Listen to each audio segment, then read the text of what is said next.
Nah, podcast ini memang untuk insinyur, tapi terutama untuk anak ITB yang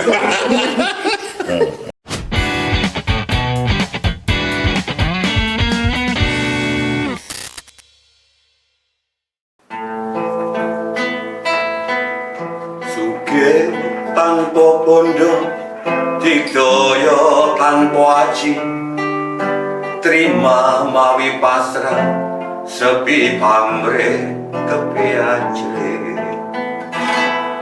Sugih tanpa bondo, digdaya tanpa aji, terima mawi pasrah, sepi pamrih kepiajre. Langgeng tanpa susah, tanpa seneng, anteng manteng, sugeng jeneng. Langgeng tanpa susah, tanpa seneng, anteng manteng.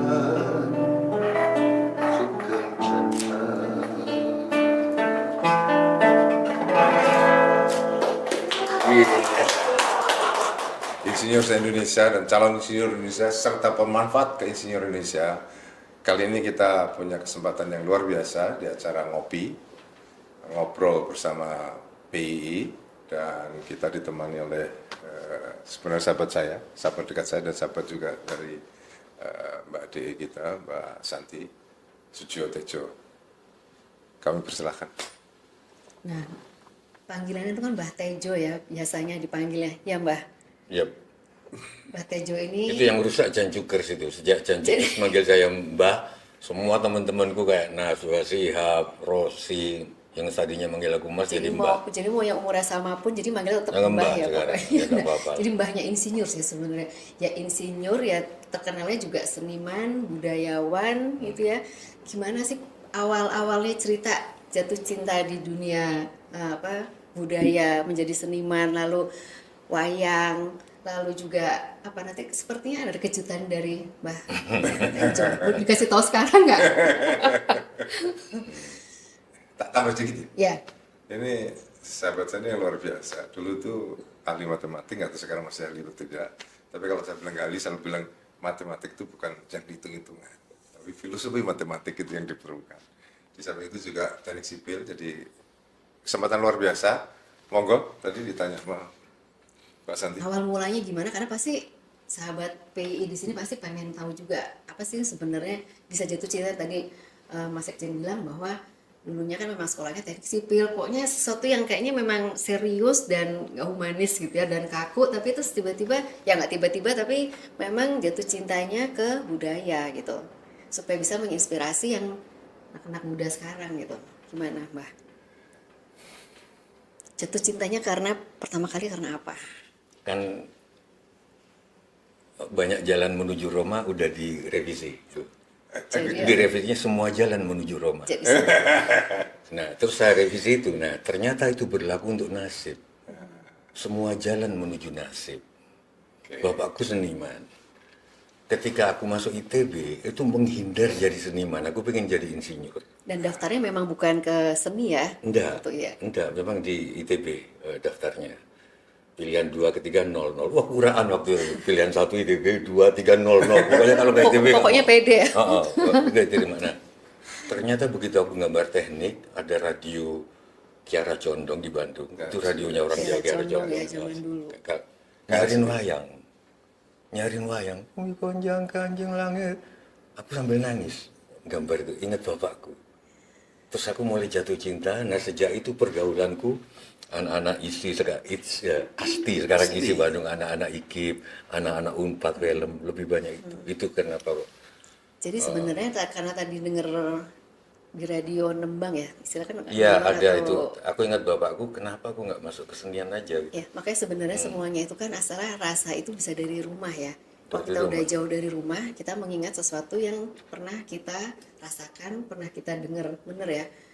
Bener, makanya kalau Santi, tapi kalau lihat tampangnya kan nggak suka dangdut ini. Suka dangdut ya? Kalau suka dangdut, Padahal Dangdut itu kelana 1, kelana 2, kelana 3, Rumah Irama itu sudah mengembara kemana-mana, ternyata cinta ada di rumah sendiri. Ada gitu. Hidup ini, kalau mau nikah, hidup ini nggak pasti matematik. Loh, matematik juga nggak pasti. Itu loh, tolong.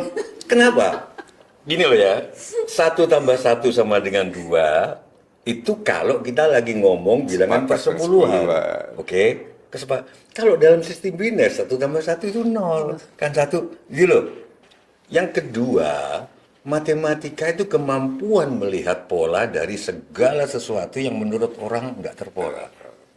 Berarti itu ya, sebenarnya kalau sekolah matematika itu antara dia sih pinter, jenius ya sebenarnya. Dia kadang-kadang nggak tahu pelarian tuh gimana. Jadi waktu sekolah matematika itu jadi berapa tahun? Aku 5 tahun, aku semuanya nggak selesai, gitu loh. Jadi matematika tuh 5 tahun. 5 tahun di ITB lebih dari 5 tahun tapi nggak selesai. Pertanyaan saya nih. Kalau disuruh milih salah satu lagi nih fakultas, jadi mau milih apa kan matematika, sipil, satu lagi apa? Suruh pilih Kebudayaan. salah satu, belum tentu kebudayaan juga kali mungkin. Mungkin tata boga. Wah, Karena anak-anak Korea sekarang masih muda-muda, itu bayarannya mahal-mahal.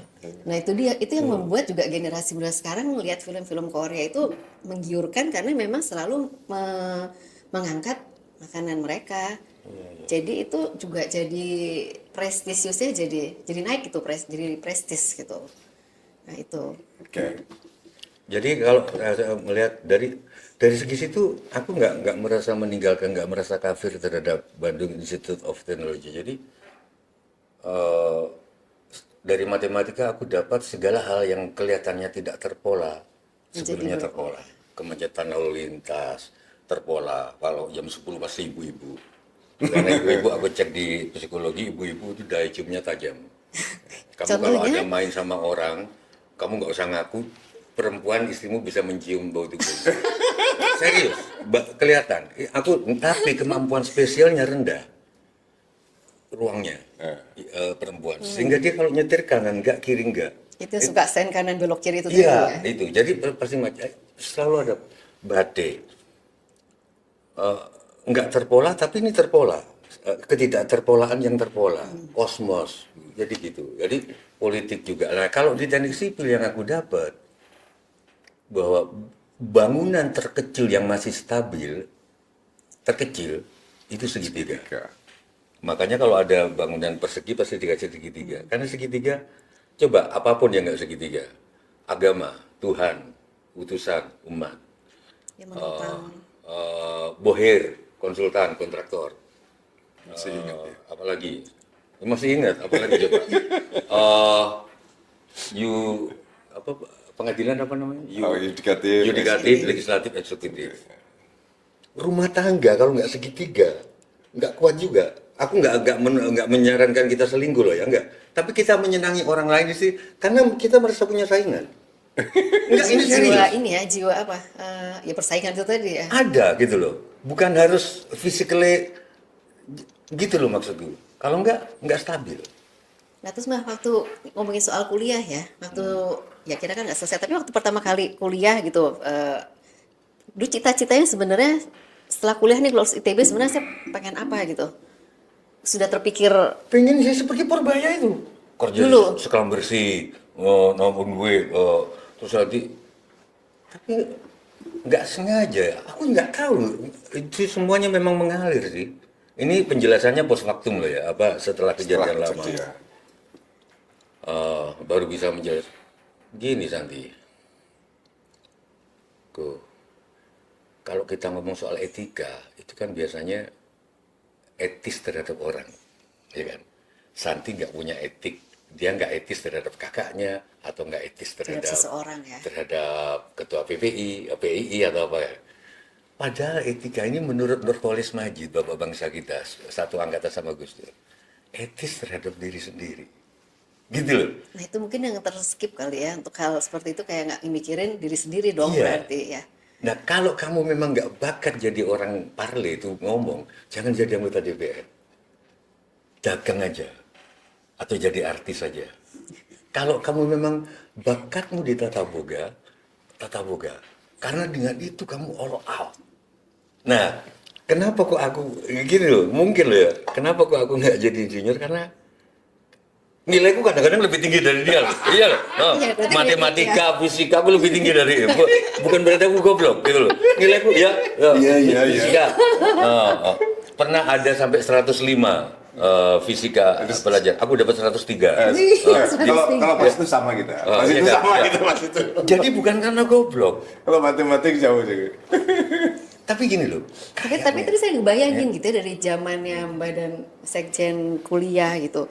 Kalau zaman dulu kan mungkin less distraction kali ya. Kalau anak-anak zaman sekarang mungkin distractionnya beda-beda. Kalau sekarang kayaknya banyak sekali distraction, apalagi ada sosial media. Kita megang handphone bisa selalu setiap saat gitu ya. Nggak tahu excuse, nggak tahu gimana. Pokoknya kalau kita mau kerjain apa-apa ada aja. Kita kan terlalu overflow information gitu ya sekarang ya. Apa zaman dulunya itu kalau belajar tuh distractionnya apa sih gitu? Karena kan hanya ada radio atau ini Kalau aku koran. yang mendistract dia hanya. bukan karena lain-lainnya. Karena begitu kita mau belajar dia datang ketok pintu terus geletak main gitaran. Coba sekarang main gitaran Itu gitu. berarti zaman distract pada itu. masa itu suatu distraction ya. distract itu. Kalau main ke kamar ngobrol aja, kalau kan TV juga pasti kalau Persoalannya yang di distract seneng.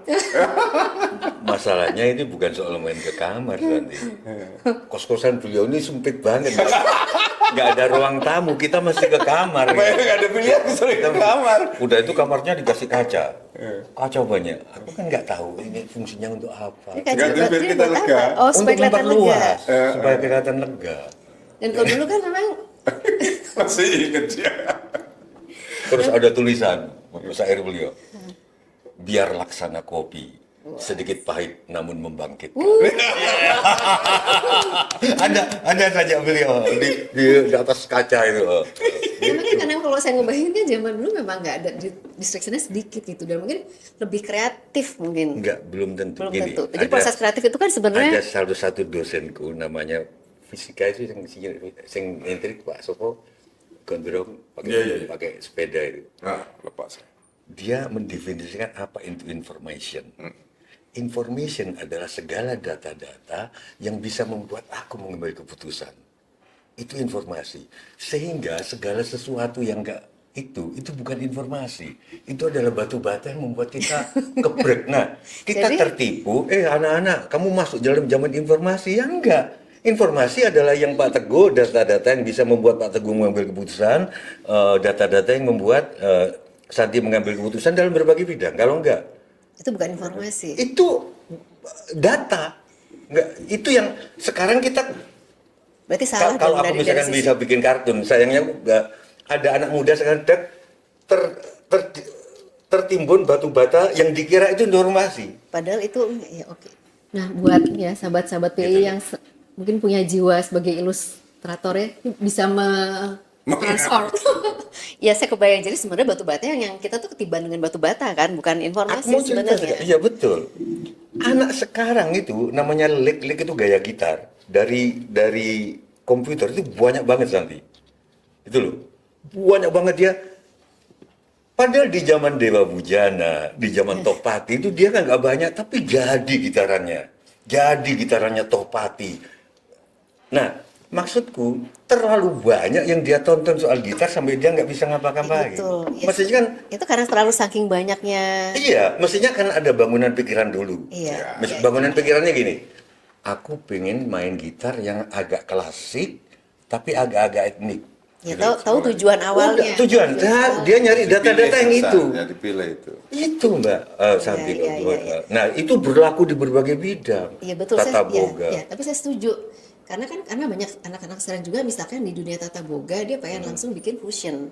Oke. Padahal dia harus tahu yang dasarnya, tradisionalnya dulu gimana baru dibikin fusion gitu. Jadi nggak langsung ke fusion Iya. gitu. Jadi harus tahu dulu, oh rawon itu cara masaknya adalah ini step by stepnya. Kaldu dulu ya, bikin kaldu dulu enggak? Ya bikin lalu pilih dulu yang keluaknya yang bagus gimana. Wah. Nah, jangan-jangan dia nggak tahu prosesnya ini tapi dia langsung bikin yang fusion yang dari platingnya kayaknya cantik lah gimana, tapi ternyata itu bukan rawon, bisa jadi seperti itu. Itu kan budaya kan terus berkembang gitu ya. Teknik akhirnya juga berkembang. Saya nggak tahu. Nah, Tapi jangan bangga dulu jadi insinyur.